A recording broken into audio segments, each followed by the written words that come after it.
Assalamualaikum warahmatullahi wabarakatuh. Baiklah, kami dari kelompok 6 Tebio 5B dalam mata kuliah Desain Pembelajaran Biologi. Di sini kami akan membahas tentang strategi pembelajaran, di mana kelompok 6 ini beranggotakan saya sendiri, Khairayatu Felia, bersama dua orang rekan saya, yaitu Liza Agustina Anissa Insani dan Makfirah Sari, di mana dosen pembimbing dalam mata kuliah ini yaitu Ibu Najmiatul Fajar MPD.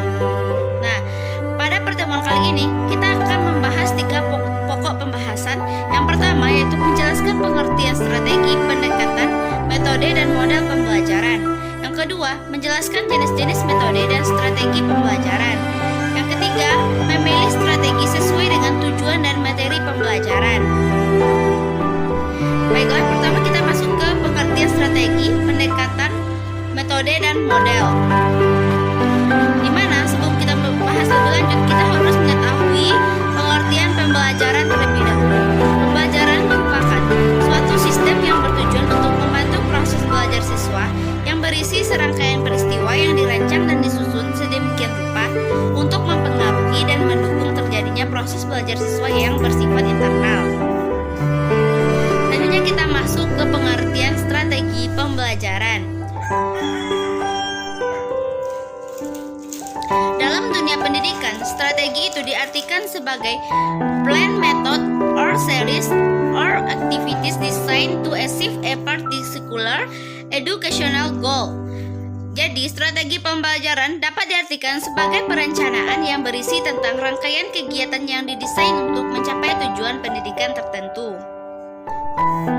Nah, menurut McDonald dalam Haidir dan Salim mendefinisikan strategi itu sebagai the art of carrying out a plan skillfully, di mana strategi itu merupakan suatu seni untuk melaksanakan sesuatu secara baik atau terampil. Nah, menurut Kemp menjelaskan bahwa strategi pembelajaran adalah suatu kegiatan pembelajaran yang harus dikerjakan oleh guru dan siswa agar tujuan pembelajaran itu dapat dicapai secara efektif dan efisien. Sedangkan menurut Senada sependapat dengan Dick and Carey juga menyebutkan bahwa strategi pembelajaran itu adalah materi dan prosedur pembelajaran yang digunakan secara bersama-sama untuk menimbulkan hasil belajar pada siswa. Selanjutnya, menurut pendapat lain, strategi pembelajaran adalah suatu pola umum perbuatan guru di dalam perwujudan kegiatan belajar mengajar. Nah, pendapat lain, strategi pembelajaran itu merupakan pola umum tindakan guru murid dalam manifestasi pengajaran. Nah, strategi pembelajaran itu dapat diartikan juga sebagai pola-pola umum kegiatan guru anak didik dalam perwujudan kegiatan belajar mengajar untuk mencapai tujuan yang telah digariskan. Nah, strategi pembelajaran merupakan pola umum untuk mewujudkan guru murid di dalam perwujudan kegiatan belajar mengajar. Nah, strategi pembelajaran merupakan pola-pola tindakan yang digunakan pendidik pada berbagai ragam event pengajaran dalam rangka mewujudkan tercapainya tujuan instruksional atau tujuan pengajaran yang telah ditentukan. Nah, jadi strategi pembelajaran itu dalam pandangan pendapat beberapa ahli di atas dapat kita simpulkan bahwa berbagai kemungkinan terhadap apa yang akan direncanakan dan dilaksanakan seorang pendidik pada proses kegiatan pengajaran tertentu untuk mencapai tujuan pengajaran secara efektif dan efisien. Selanjutnya kita masuk ke pendekatan pembelajaran. Pendekatan atau approach lebih menekankan pada strategi perencanaan. Pendekatan bersifat aksimotis yang menyatakan pendirian filosofis dan keyakinan yang berkaitan dengan serangkaian asumsi. Nah, menurut Rakajuni dalam Sri Aditawi, pendekatan atau approach itu ialah pertunjukan atau cara umum untuk dalam memandang permasalahan atau objek kajian sehingga adanya dampak. Nah, pengertian lain tentang pendekatan diberikan oleh Milan, Rianto, dan kawan-kawan bahwa pendekatan pembelajaran merupakan seperangkat wawasan pembelajaran yang secara sistematis digunakan sebagai landasan berpikir dalam menentukan strategi, metode, dan teknik atau prosedur dalam mencapai target atau hasil tertentu sesuai dengan tujuan yang telah ditetapkan.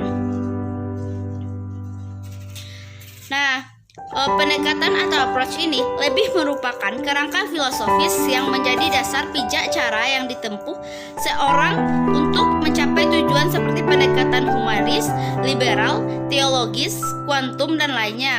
Pendekatan ini terkadang disebut dengan teori. Sikap dasar filosofis yang dipakai dalam pendidikan akan berkonsekuensi pada kerangka metodologi dan teknik yang berbeda pula meskipun secara kasat mata terlihat sama.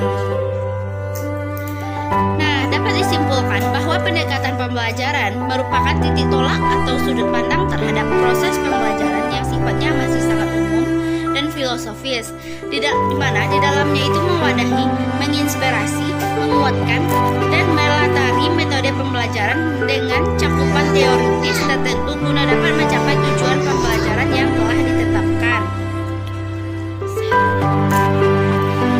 Selanjutnya kita masuk ke metode pembelajaran. Di dalam kenyataannya, cara atau metode mengajar yang digunakan untuk menyampaikan informasi berbeda dengan cara yang ditempuh untuk memantapkan siswa dalam menguasai pengetahuan, keterampilan, dan sikap, yaitu kognitif, psikomotor, maupun afektif. Khusus metode mengajar di dalam kelas, efektivitas suatu metode dipengaruhi oleh faktor tujuan, faktor siswa, faktor situasi, dan faktor guru itu sendiri. Selanjutnya kita masuk ke metode pembelajaran. Menurut Joyce, metode itu suatu rencana atau pola yang dapat digunakan untuk membentuk kurikulum atau rencana pembelajaran jangka panjang, merancang bahan-bahan pembelajaran, dan membimbing pembelajaran di kelas atau yang lain. Nah, metode pembelajaran dapat dijadikan pola pilihan, artinya guru boleh memilih metode pembelajaran yang sesuai dan efisien untuk mencapai tujuan pembelajaran yang akan diajarkannya nanti. Nah, metode merupakan suatu alat dalam pelaksanaan pendidikan, yakni yang digunakan dalam penyampaian materi pembelajaran yang akan diajarkan. Metode pembelajaran merupakan media transformasi dalam pembelajaran agar kompetensi yang diharapkan dalam pembelajaran itu dapat tercapai. Nah, metode yang bervariasi sesuai dengan kompetisi yang diharapkan akan merangsang minat dan motivasi peserta didik. Dengan motivasi yang kuat, maka prestasi belajar peserta didik itu akan meningkat nantinya. Nah, metode pembelajaran adalah upaya untuk mengimplementasikan rencana yang sudah disusun dalam kegiatan nyata agar tujuan yang telah disusun itu dapat dicapai secara optimal. Selanjutnya kita masuk ke model pembelajaran. Menurut Joyce dan Will berpendapat bahwa model pembelajaran adalah suatu rencana atau pola yang dapat digunakan untuk membentuk kurikulum atau rencana pembelajaran jangka panjang, merancang bahan-bahan pembelajaran, dan membimbing pembelajaran di kelas atau yang lain. Dan model pembelajaran itu dapat dijadikan pola pilihan, artinya para guru itu boleh memilih model pembelajaran yang sesuai dan efisien untuk mencapai tujuan pendidikannya. Dalam Kamus Besar Bahasa Indonesia, model itu berarti pola, contohnya itu seperti acuan, ragam, dan sebagainya. Nah, sesungguhnya model yang dimaksudkan dalam pembelajaran itu juga sama atau hampir sama yang dikemukakan dalam KBBI tersebut. Nah, model pembelajaran itu merupakan suatu pola konseptual yang menggambarkan prosedur sistematis dalam mengorganisasikan pengalaman belajar untuk mencapai tujuan belajar. Nah, fungsi model pembelajaran adalah sebagai acuan bagi perancang pengajaran dan para pendidik dalam melaksanakan pembelajaran. Pemilihan model pembelajaran ini sangat dipengaruhi oleh sifat dan jenis materi yang akan diajarkan, tujuan yang akan dicapai dalam pembelajaran itu, serta tingkat kemampuan atau kompetensi peserta didik.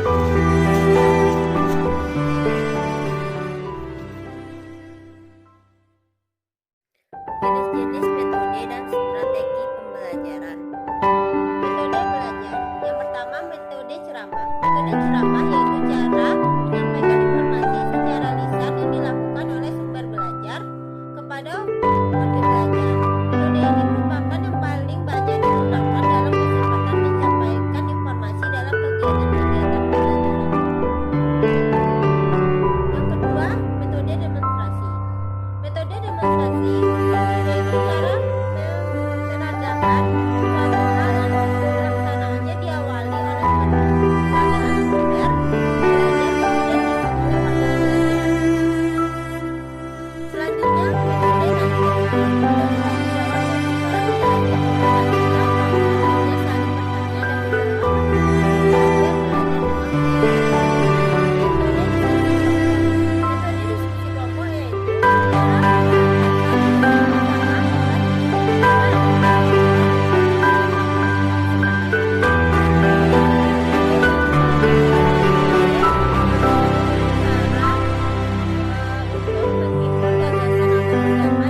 Selanjutnya metode bermain peran yaitu metode role playing, yaitu cara bermain yang pelaksananya berupa peragaan secara singkat oleh warga belajar dengan tekanan utama pada karakteristik atau sifat seseorang dengan dasar memberikan cuplikan tingkah laku dalam situasi tertentu yang dilanjutkan dengan kegiatan diskusi tentang masalah yang baru diperagakan.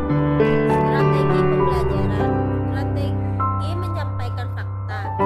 Jika guru harus menyampaikan materi pembelajaran jenis bahwa nama benda, nama tempat, peristiwa sejarah, nama orang, nama lengkap, langkah-langkah yaitu sajikan fakta, berikan bantuan materi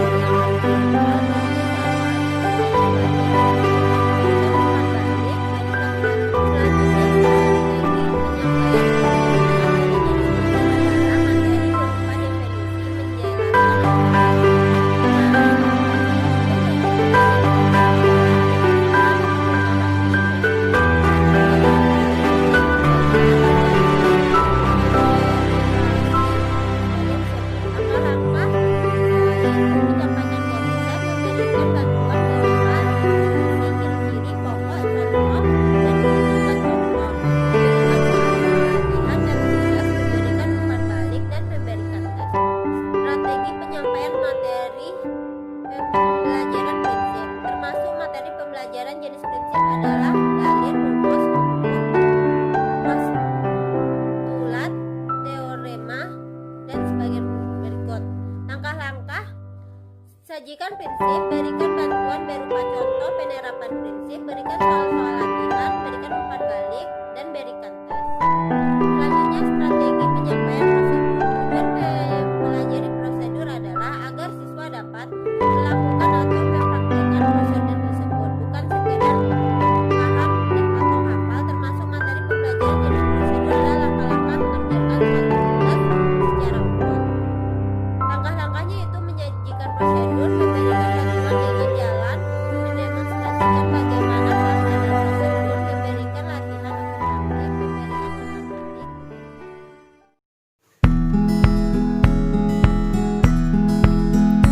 Selanjutnya yaitu mengenai materi tentang memilih strategi sesuai dengan tujuan dan materi pembelajaran. Pemilihan strategi pembelajaran memuat dua hal penting, yaitu pemilihan strategi belajar yang harus dilakukan oleh peserta didik dan pemilihan strategi belajar yang dilakukan oleh guru. Strategi belajar mengacu pada perilaku dan proses berpikir yang digunakan peserta didik yang mempengaruhi apa yang dipelajari, termasuk proses memori dan metakognitif. Selanjutnya yaitu mengenai dasar pemilihan strategi pembelajaran. Tujuan pembelajaran yaitu penetapan tujuan pembelajaran merupakan syarat mutlak bagi guru dalam memilih metode yang akan digunakan dalam menyajikan materi pengajaran. Tujuan pembelajaran merupakan sasaran yang hendak dicapai pada akhir pengajaran serta kemampuan yang harus dimiliki oleh siswa. Sasaran tersebut dapat terwujud dengan menggunakan metode pembelajaran. Tujuan pembelajaran adalah kemampuan atau kompetensi atau keterampilan yang diharapkan dimiliki oleh siswa setelah mereka melakukan proses pembelajaran tertentu.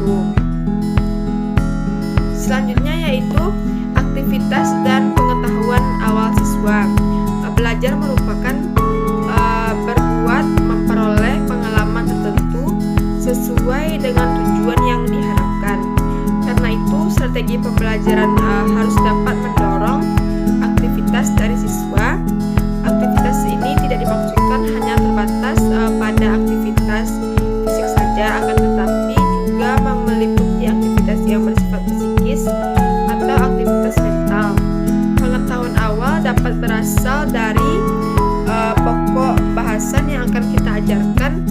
Jika siswa tidak memiliki prinsip, konsep dan fakta atau memiliki pengalaman, maka kemungkinan besar mereka belum dapat dipergunakan metode yang bersifat belajar mandiri. Hanya metode yang dapat diterapkan ceramah, demonstrasi, penampilan, latihan dengan teman, sumbang saran, praktikum, bermain dan lainnya.